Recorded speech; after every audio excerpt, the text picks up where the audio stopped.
After we have estimated the future requirements and considering the status of the resources,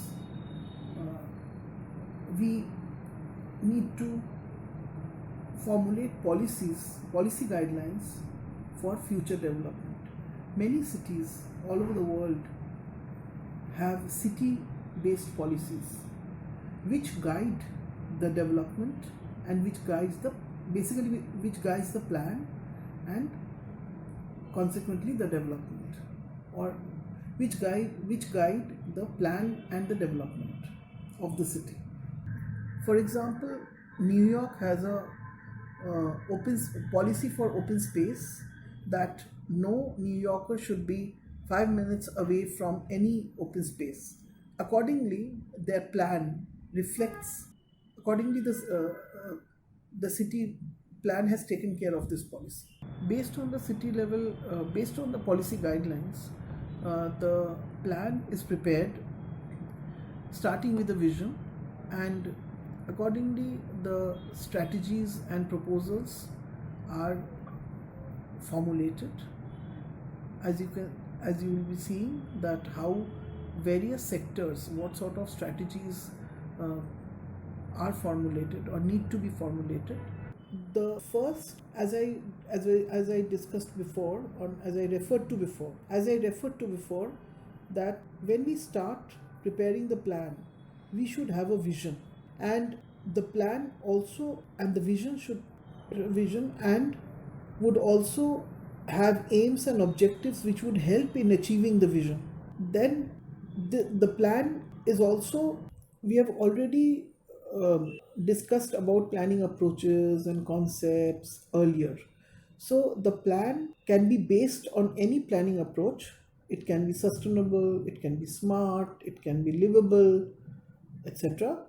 And then the plan needs to have a methodology, the step-by-step process of achieving from formulation to the implementation. So the methodology needs to be there. Then what is the scope of the plan? The scope are the aspect, and also in terms of the scope is for the area for which the plan is being formulated. And the plan basically is formulated for the planning area which is delineated and which is notified for future cities. And then one assesses the future requirements and formulates, as we discussed, that how we do status assessments, and then we come to formulation of strategies and guidelines. We come to formulation of strategies and proposals. The strategies and proposals are worked out for various sectors. For example, for shelter, it would be provision of housing for all communities and provision of shelter options, other shelter options like night shelters, etc. For the infrastructure sector, that is the physical infrastructure, strategies can be provision of adequate water supply, sanitation facility, drainage networks, wastewater networks, solid waste management facilities, power supply, etc. Provision of alternative and renewable sources of power supply, rainwater harvesting, and so on. For social infrastructure, the strategies would relate to provision of facilities for health, education, recreation, leisure, safety, and so on. For economic sustainability, provision of livelihoods is very important, and therefore the strategy which would relate to economic development would pertain to provision of employment opportunities, and thus the strategies for economic development would be maybe creation of employment opportunities for people of the city, also to encourage local economic development, considering the planning area of the city, which is much beyond the city boundaries, may have abundant natural resources. So the strategy and the proposals would also specify should put forth optimum utilization of natural resources, including land resource, water resource, and minimize the over exploitation of the resources. There need to be also strategies for pollution reduction in the city, in order so as to achieve desired urban environmental quality. Climate change and disaster risk have been very serious concerns of the cities today and would remain in future. So basically, the strategies and proposals would relate to strategies for achieving and maintaining comfortable climatic conditions and adaptation, and also relate to attaining low carbon cities. Strategies for disaster risk reduction and management are also should also be a part of the plan. Apart from the infrastructure, shelter, environmental quality, the city or the plan should also strategize for attaining imageability and harmonious urban form.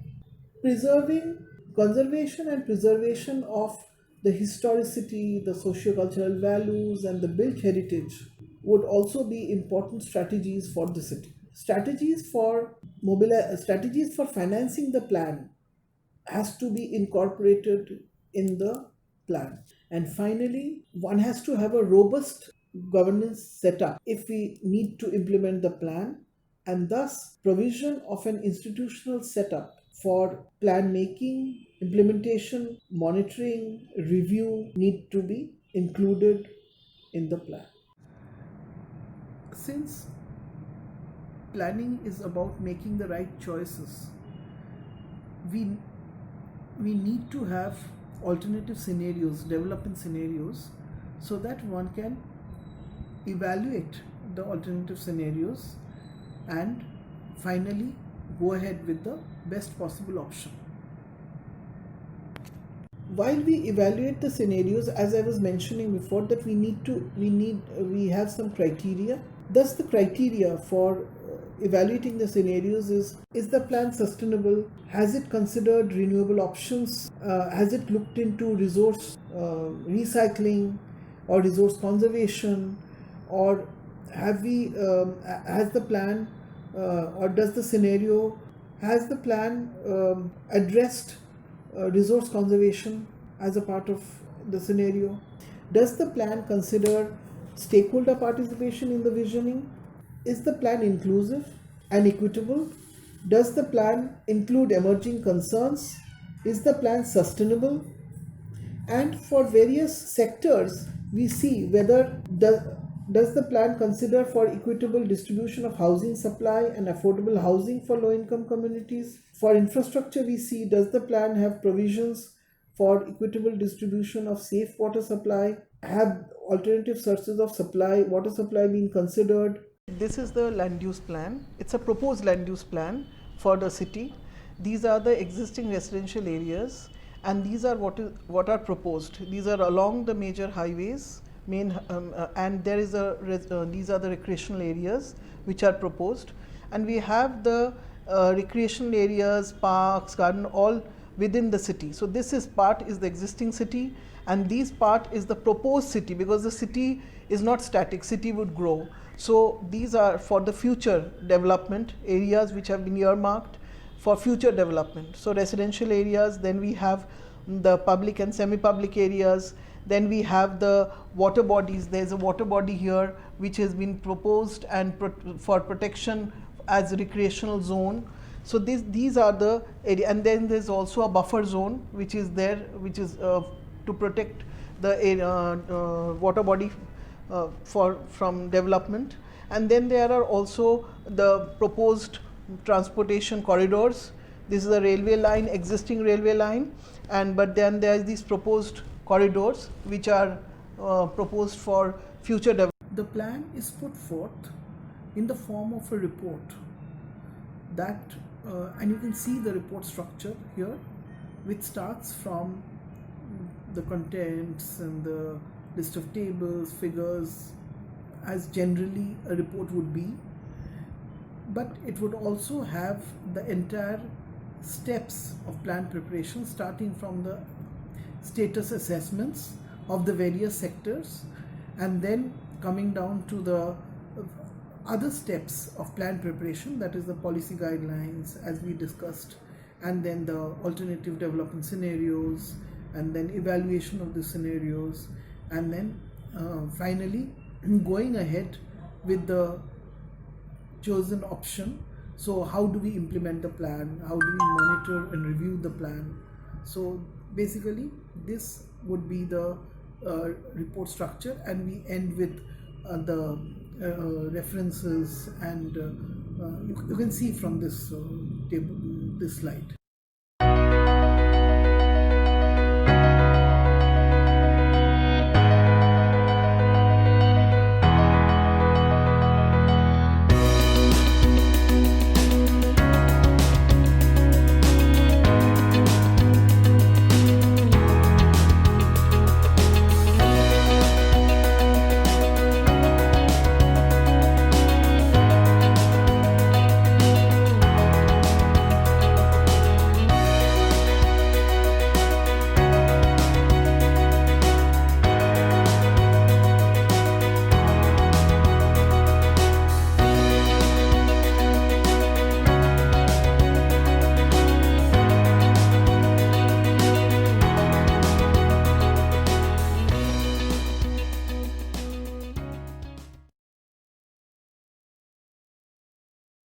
The plan, master plans have always faced the problems of implementation.